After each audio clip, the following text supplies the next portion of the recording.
So I've been daily driving the Nothing Phone 4a Pro for 2 months straight now. And my main question was really whether or not it could replace a flagship phone like my Samsung S23 Ultra. And granted, this is a few years old now, so I was somewhat optimistic that this might be able to challenge for my main phone. For context, I was a Nothing Phone 3 user for quite a while, and then Samsung actually converted me with the S23. And then when the 4a Pro came out, I was curious to see if Nothing could win me back. Now, if you're looking for all the specs and details, I'm more interested in what it's like to live with the phone every day. So that's what this video is about. Now for me, the first thing that I really enjoyed about coming back to Nothing was Nothing OS. I still absolutely love it. I think it's one of the best operating systems I've still ever used, just in terms of how simple and minimalistic it is. There's basically no bloatware apart from the essential space, which I'm still not a big fan of. But apart from that, it just feels like the phone is kind of stepping back, getting out of your way, and just letting you do the things that you want to do with your phone. I found it to be a really snappy UI. It's less distracting, especially with some of the themes that you can install, and combined with the decently high resolution and refresh rate display, it's just honestly a joy to use on a day-to-day basis. And despite the fact that it's a less powerful chip inside this phone, I wouldn't be able to tell. I think the average person wouldn't be able to tell. It feels just as fast and as snappy as any flagship I've ever used. Some of you did correctly point out that the 144 Hz refresh rate doesn't really apply to this phone, in the sense that only a few games really utilize that full refresh rate, but 120 Hz by standard for day-to-day stuff is still really nice. The next thing I've absolutely loved about this phone is the battery life. Out of all the phones I might have ever used, this is definitely up there. Out of the entire 2 months that I've been using it, I think I've probably only had to charge it before the end of the day, maybe like 5 to 8 times maximum. And that was on days when I was using it really heavily, like travel days or days where I was using a lot of GPS, that kind of thing. On a day-to-day basis, I love the fact that I don't have to charge this much. That was one of the most frustrating things about my S23. I regularly have to charge this before the end of the day. It barely ever lasts the full day. And granted, this is a few years older as well. The fact that this has a less powerful chip also means it's more efficient. So what on the surface kind of looks like a drawback actually ends up being a bit of a bonus. Now, the other thing I really like about this phone is the aesthetic. The glyph display has really grown on me. I think I still prefer the overall design and look of the Nothing Phone 3. I think it's just a lot more unique. I think this looks a little bit more like a standard smartphone design, which is a little bit more boring, but I do like the glyph display, and not because of any functional reason apart from telling time. I think it's just a cool aesthetic, and that's kind of the point I've reached with the glyph displays on the 3 and the 4a Pro. I haven't found any real functional use for them. All the glyph toys are pretty useless in my opinion, and so I look at it just as part of the overall aesthetic. Now, it was about maybe 3 to 4 weeks into daily driving this when I felt my first real frustration just kind of returning, and that was the camera quality, especially in low light. And I first really noticed it when I was going to take some photos of my studio space, and I just didn't have the confidence that this would be able to take photos that were high enough quality. And so I actually pulled my S23 Ultra out of the drawer where it was sitting and used it to take the photos that I wanted, because I felt confidence that this would deliver. Now, I'll get a bit more into the actual photo comparisons in the next section, but that was a bit of a yellow flag for me. The other biggest frustration I've had with this phone has actually been the ambient light sensor of all things. So typically in low light, if the screen is too bright, I'll just turn it down a little bit, even with the auto brightness on, and it will kind of remember that rough range of where I want the brightness to be at. Whereas for some reason, in some lighting conditions, even if the lighting is completely consistent, this phone just won't be able to decide how bright it wants to be. And it will literally cycle. So it will go really bright and then it will just slowly dim out, and then it will go really bright and then slowly dim out and repeat. And it's so frustrating. I've literally had to turn off the auto brightness feature in those scenarios. So that has been frustrating. Surely that's something that can be fixed in a firmware update, but that's been my experience with it so far. Now let's talk a little bit more about the actual cameras. So in my first Nothing Phone video, I went into a lot of depth comparing the Nothing Phone 3 and the 4a Pro cameras. And I've since done quite a few side-by-sides with the S23 Ultra. And I think at the end of the day, my overall verdict is that for the average user, you're not going to notice a huge difference. I think the main thing is that the Samsung, I found the images looked a bit more processed, whereas the 4a Pro photos looked a bit more natural, which was I actually quite liked. It looked a little bit softer, a little less over sharpened, and I got some really excellent photos from this phone. I think if you're shooting in RAW and you're more of a photographer or creator like me, then that's when the differences start to become a lot more apparent. And the main area this sticks out is in low light, like I mentioned. So I just found that the 4a Pro just wasn't reliable enough in low light. I often would take photos either in RAW or in JPEG, and they would just come out looking super grainy, like unusably grainy. Whereas I just haven't had that issue with the S23. So to me, overall, that has been quite an issue for me. As someone who likes to take a lot of photos on a regular basis, having having a camera that I feel confident in, that I can rely on, I actually didn't realize how important it was to me. So the 4A Pro definitely lost points for me there. Now it's worth noting, like I said, I still got some incredible photos from the 4A Pro, and for what it is and for the price, I've still been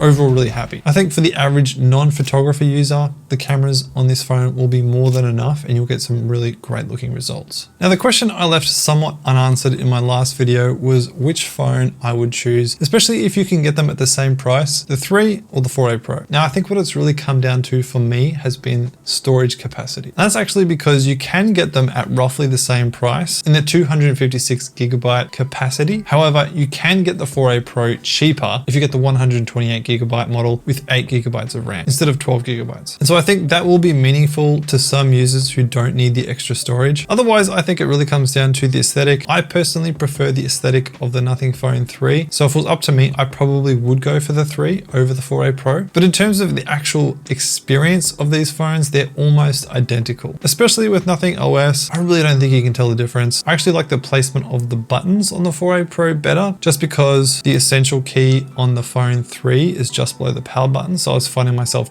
accidentally pressing it way more, whereas I never accidentally press it on the 4A Pro, which is really nice. The other thing is the camera quality. Like I said in my previous video comparing these phones, the main thing I found was that they overall performed pretty similar. I think it was just that the 4A Pro retains more detail, but adds more grain, whereas the 3 muddies a lot of that detail by using noise reduction, but then you end up with less grainy photos. So you kind of have to pick the lesser of two evils there a little bit, but they're pretty similar. The 3A specs on paper are a bit better, but in my lived everyday experience, they're pretty much the same. The last thing worth keeping in mind is that the 3 has 5 years of software updates, whereas the 4A Pro only has 3 years. So the big question you might be wondering is, have I actually switched back to the S23 or am I going to stick with the 4A Pro? Now, ironically, there was just one thing that really won me back to the S23, and that is the photography and photo editing experience. So the first part is, like I already said, the confidence I have in the cameras on this phone over the 4A Pro. But the other surprising thing to me is actually the S Pen. And this is a thing I was super skeptical when I first went into using a Samsung. I thought it was a gimmick and I would never use it. But what I've actually found is that I take and edit way more photos on this phone than any other phone because I really enjoy editing in Lightroom with the S Pen. And going back to the Nothing phone, I actually really felt this and I really miss the S Pen. It's just not the same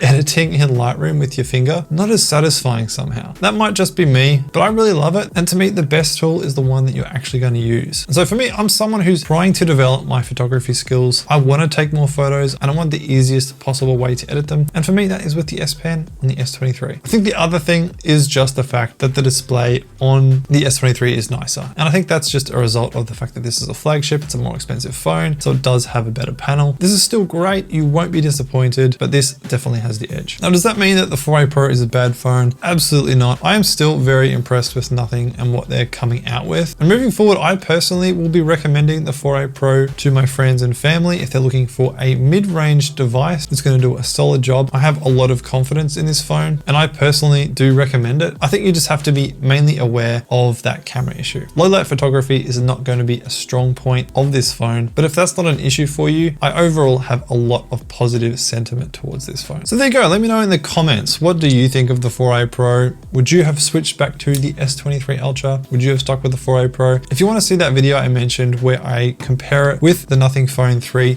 then you can watch that entire thing right here.